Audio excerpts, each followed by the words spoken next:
TV संस्कारिक कहानियाँ। आज की कहानी कंजूस जौहरी। एक गांव में राम नाम का कुम्हार रहता था।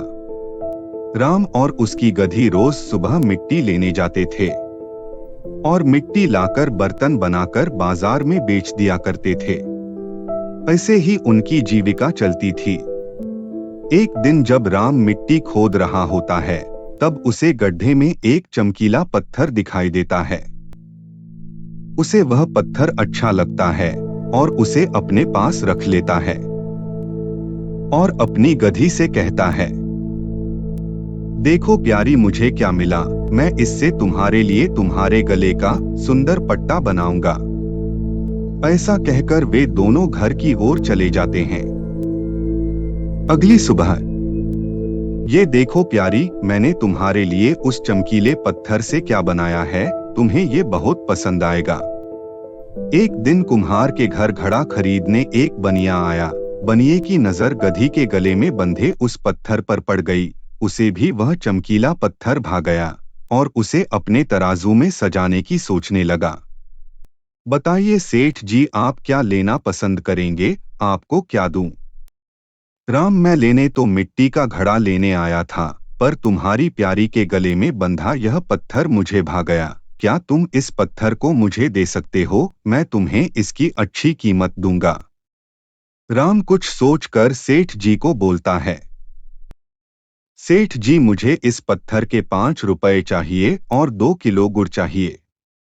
सेठ जी थोड़ा सोचकर, ठीक है, मैं तुम्हें 5 रुपए पैसे और 2 किलो गुड़ देता हूं, तुम मुझे यह पत्थर दे दो।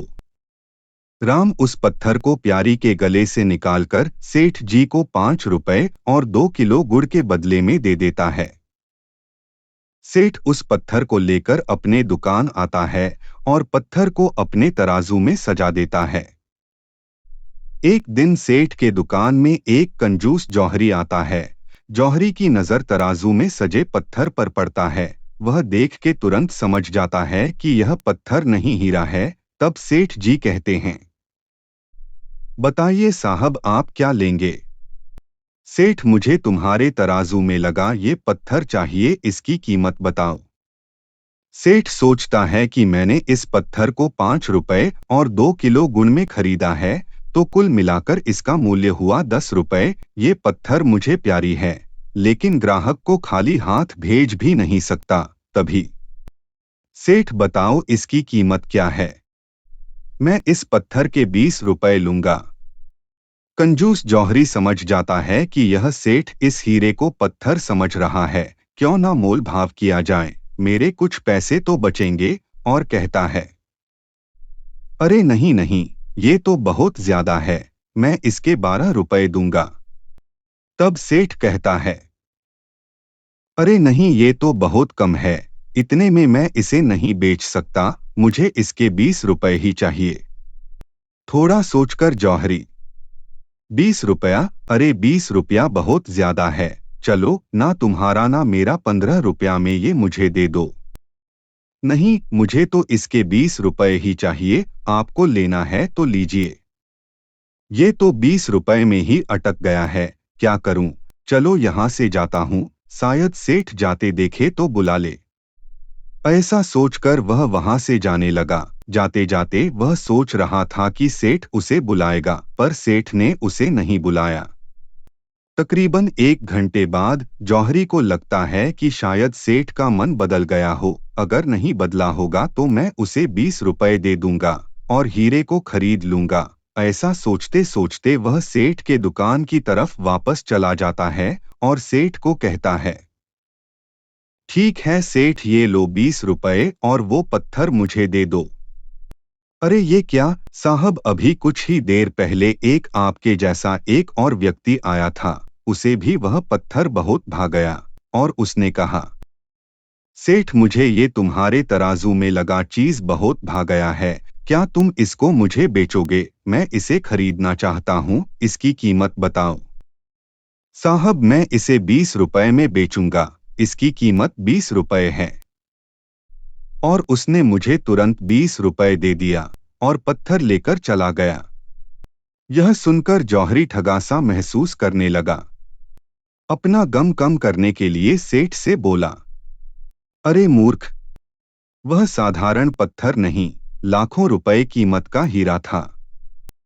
सेठ बोला, मुझसे बड़े मूर्ख तो तुम हो।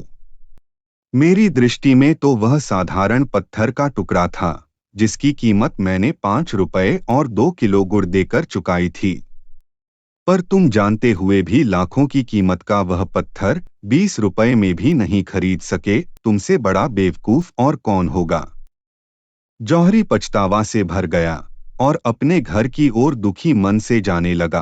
तभी पीछे से आवाज आई, ओए श्याम, कहाँ जा रहा है? अरे रुक जा।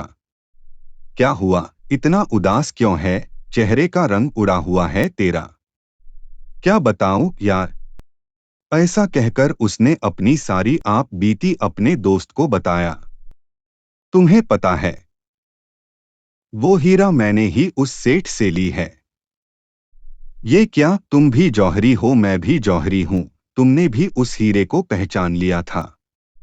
तब भी तुम उसे 20 रुपए में तुरंत ना खरीद कर सेठ जैसे छोटे व्यापारी के साथ मोल भाव करने लगे। यदि यही हीरा यदि बड़े जौहरी या व्यापारी की बड़े दुकान में होती तो बिना किसी मोल भाव के इसे हम लाखों रुपए में खरीद लेते, तब भी हम खुश रहते। सही कहा तुमने, आज तुमने मेरी आंखें खोल दी। दोस्तों, ऐसे ही हम छोटे व्यापारियों के साथ हम रोज मोल भाव करते हैं। मोल भाव करना गलत नहीं है, पर हमें मालूम है कि जैसे गांव से आए हुए सब्जी वाले के पास जो सब्जी है वह प्राकृतिक खाद से उगाया हुआ है, और जो बड़े दुकानों में जो सब्जी है वह रासायनिक खादों के द्वारा उगाया गया है। उसे लंबे समय तक सुरक्षित रखने के लिए केमिकल का उपयोग किया जाता है। फिर भी हम मोल भाव करेंगे तो सिर्फ गांव वालों के साथ, रास्ते में जो दुकान लगाए हैं उनके साथ। बड़े दुकानदार, मॉल वाले अपनी मर्जी से वस्तुओं का मूल्य निर्धारण करते हैं और हम कभी उनसे मोल भाव नहीं करते और खुशी खुशी सामान ले लेते हैं। दोस्तों, आपको क्या लगता है, कमेंट करके बताइए। Please like and subscribe my channel Nikki TV.